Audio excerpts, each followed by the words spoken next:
Bonjour et bienvenue pour notre 7e vidéo sur le printemps.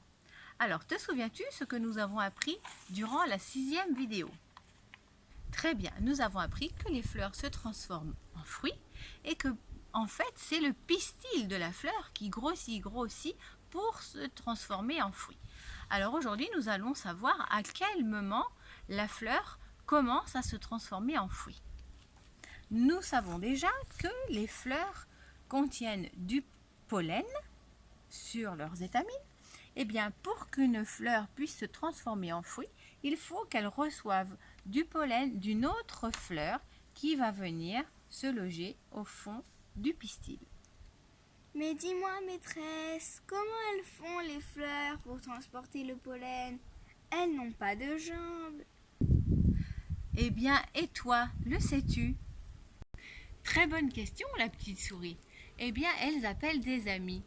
Et oui, elles demandent par exemple aux insectes ou aux abeilles qui, quand elles vont butiner le nectar pour fabriquer du miel, transportent alors du pollen sur leur dos et vont pouvoir l'amener sur les autres fleurs.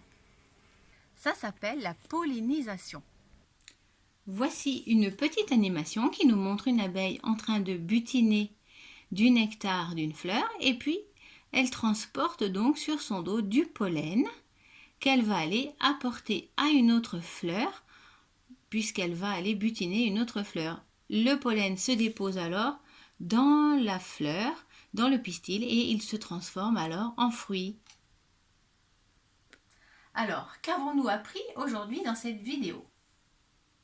Eh bien, nous avons appris que la fleur a besoin d'une abeille ou d'un insecte ou du vent ou de la pluie, de quelque chose pour transporter son pollen à une autre fleur qui va pouvoir alors se transformer en fruit. Voilà, c'est fini pour aujourd'hui.